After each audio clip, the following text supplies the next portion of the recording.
I don't think the decision taken by the board last month was not wrong, perfectly right, and we will continue the current extremely accommodative expansionary monetary policy in order to achieve 2% inflation target in a sustainable and stable manner. But let me point out a few things.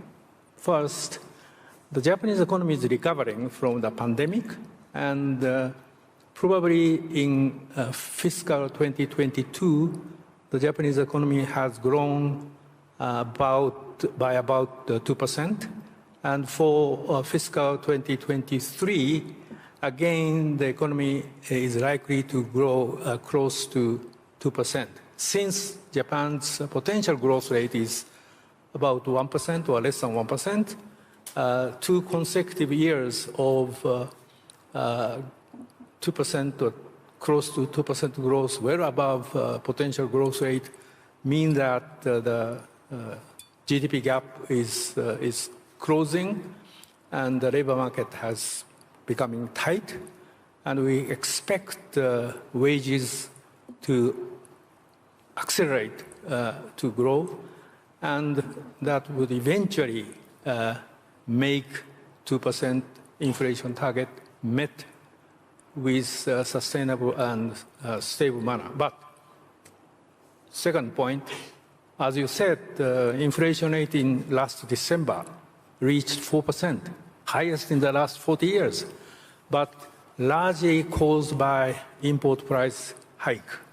And we expect probably from February this year, inflation rates start to decline, and fiscal year 2023 as a whole, inflation rate would be less than 2%.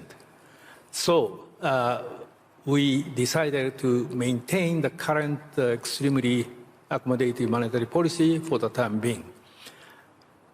Our hope is that wages start to rise, and that could make 2% inflation target to be met in a stable and sustainable manner. But we have to wait for some time.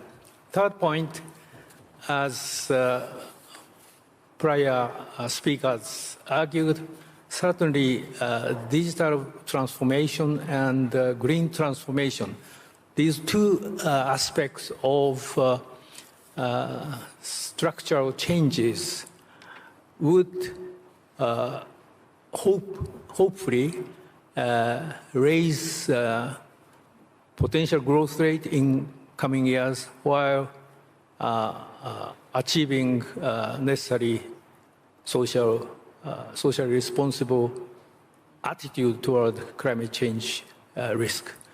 And already the Japanese government indicated that the government would facilitate providing substantial subsidies as well as tax breaks to increase digital investment, including investment in human capital, and also decarbonization investment. Actually, the government estimates that even in Japan alone, such green transformation investment would amount to more than $1 trillion in the next 10 years, which is huge. And that would require, of course, scientific as well as various progress. But I'm quite sure that in these two aspects, the Japanese economy can grow, hopefully with 1 to 2% in the next couple of years. So late last year, we noticed that there was a massive mystery buyer of gold and other precious metals. Who was buying up all of the world's gold? Well, we found out just a few days ago who it was.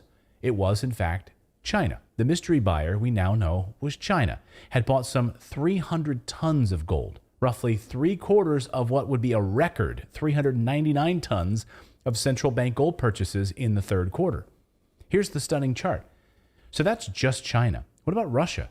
Stockpiling gold. Look at Russia's reserves of gold. Why? Why are both China and Russia stockpiling precious metals? Well, Nikkei analysts have an answer. China and other countries are hurrying to reduce dependence on the U.S. dollar. Now, this is just one of the reasons gold prices hit a 6-month high this past week.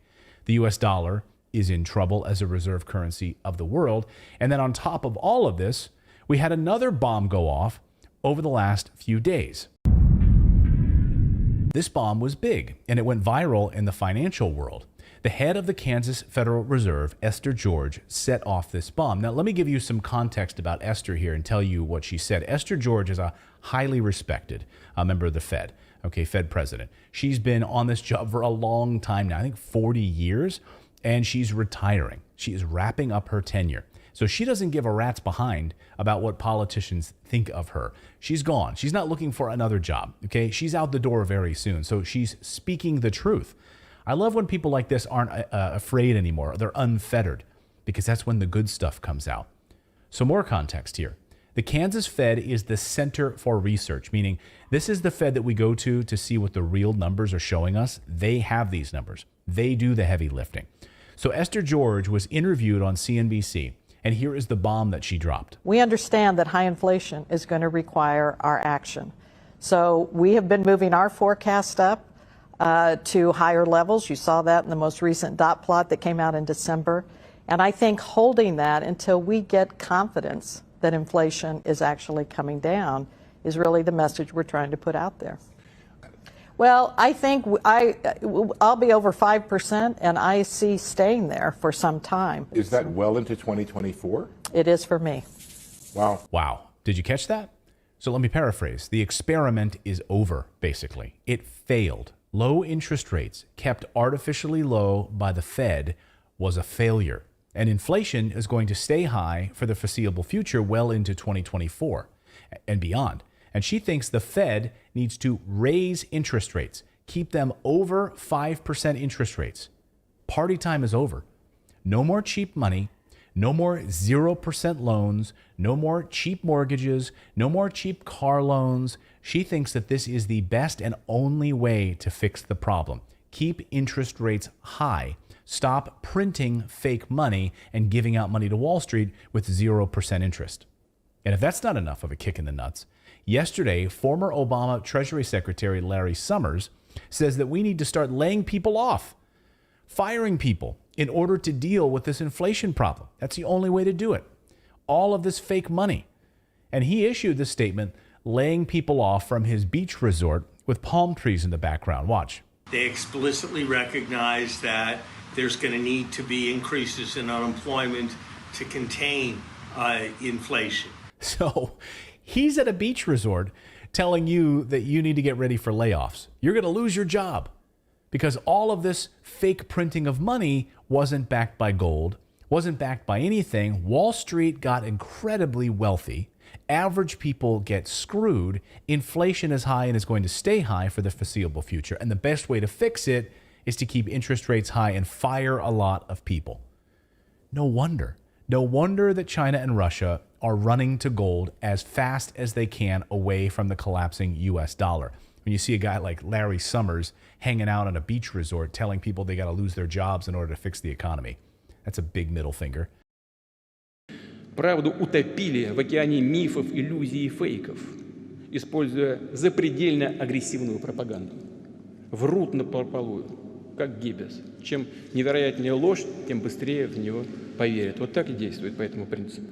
Но людей нельзя накормить напечатанными долларами и евро. Накормить этими бумажками нельзя. А виртуальные, надутые капитализацией западных социальных сетей невозможно обогреть жилище. Все это важно, о чем я говорю. Но не менее важно и то, о чем только что было сказано. Бумажками никого не накормишь. Продовольствие нужно. И надутыми капитализациями тоже никого не обогреешь. Энергоносители нужны.